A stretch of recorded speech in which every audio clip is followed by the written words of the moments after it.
What's up, guys, and welcome to this coaching module video on how the heck to warm up when we're at home and don't really have any equipment. I'm sitting on an exercise ball, that's why I'm bouncing. This past year, I've recently started really prioritizing my warm-ups before my workouts, especially as my workouts become different. I'm focusing more on speed and just a bunch of different things. So you really want to make sure that we are warming up appropriately. I always kind of use the reference of getting in your car in the winter time. So obviously you're not just gonna, if it's freezing cold out, jump in your car, start it right away and go. You want to make sure that you get out there, you start it, you let it warm up for a little bit so that everything is running properly and smooth before you hit the road and get off to go wherever you're going. So your body's kind of the same thing. You can't just hop into the gym or hop into your home gym and just get things rolling. You really want to make sure that everything is warmed up, primed, ready to go so that you don't injure yourself. You can execute movements, properly. That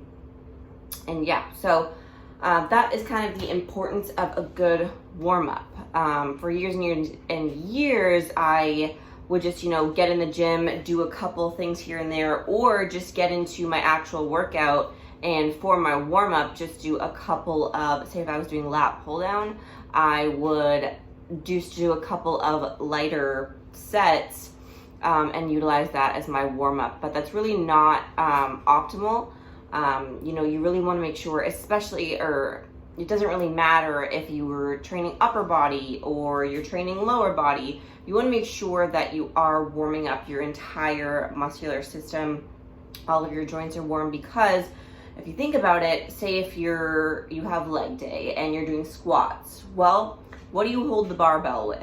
Your upper body, your shoulders have to retract, your chest has to come up. So, you really have to warm up your upper body as well so you don't injure or, tweak your shoulders. Shoulders are one, muscle group that is so easy to tweak and injure, and it takes forever to recover from. So, and same thing, say if you have an upper body day and you're benching.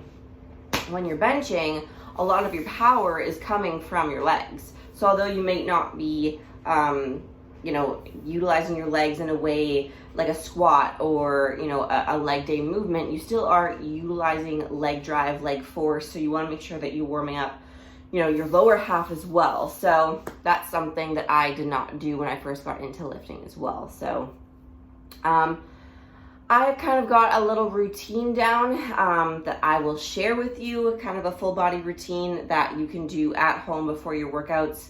You don't want it to be too long. It may just seem long right now as I'm kind of going through it, but once you get it down, it should take you no longer than, 10 minutes or so, which I know can seem annoying, but I promise you that it is worth it. And your performance will be so much better. So first thing I usually start off with is 2 to 3 minutes of some type of steady state cardio. Now what I have been doing, obviously since not being in a gym, not having any cardio equipment available, I've just been walking around my complex a couple of times. And for, to really get our glutes and hips warm and firing and activating, I have been wearing my hip circle right under my glute area, and really using my you're forced to kind of utilize your glute drive while you're walking to continue to stride, and it really gets your glutes firing, really gets things burning, gets the hips opened up. So I do 2 to 3 minutes of that to start off with, and then I'll come inside. I start off with lower body stuff first. I usually do some type of dynamic, fast moving movement. In the gym, I would do ball slams. If you have a ball available to you at your house, you can do that. Just like 10 to 15, nothing crazy. Since I don't have a ball here, I've just been doing frog jumps.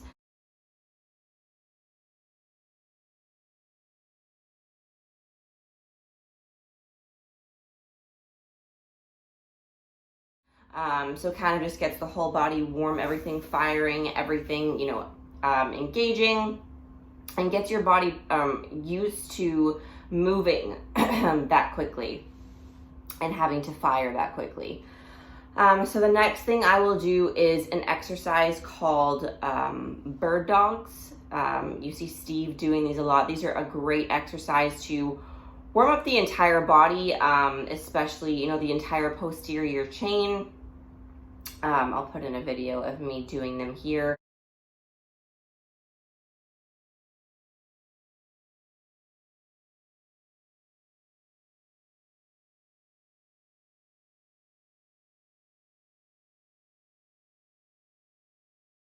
So you really want to make sure that you are in one straight plane of motion. You're going to be using the opposite arm to leg. So if your right leg is going back, your left arm is going to be coming forward and vice versa.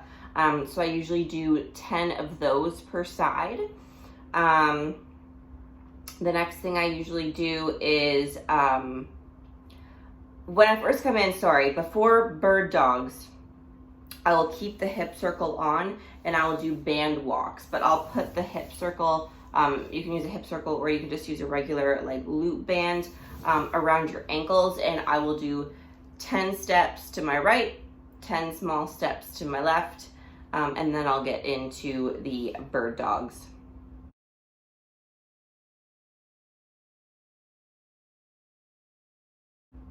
The next thing I will do is pistol squat. I can't do an actual pistol squat, but I can do you can do them on your couch or on a chair. 10 reps per leg, just sitting down, standing up and squeezing.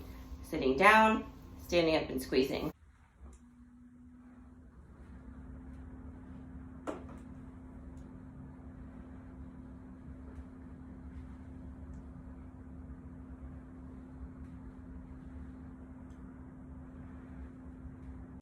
To get those glutes firing.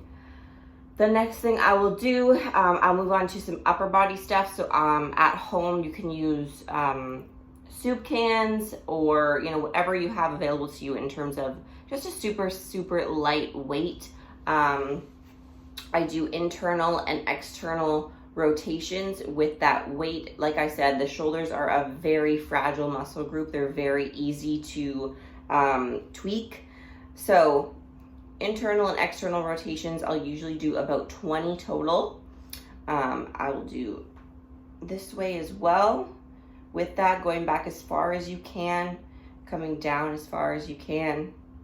Really wanting to get, full range of motion, getting all the joints warm. I will do some type of rowing movement at the gym. I would usually do like a TRX row. Superset with like a TRX push-up, 10 and 10 of each, but obviously I don't have a TRX here. So what I have been doing is I have actually been getting gallon jugs and putting them on each end of a broomstick, doing rows with that, and then doing just regular push-ups. If you can't do normal push-ups, you can do elevated push-ups like onto a couch or something. 10 and 10 of each, and then finishing with stretches based on whatever muscle groups I know cause me issues. So for me, those are my hips and my IT band. So whatever muscle groups bother you or are, have been hurting or lagging injuries or anything like that, you want to focus a little bit on those. And then I will get into my actual workout.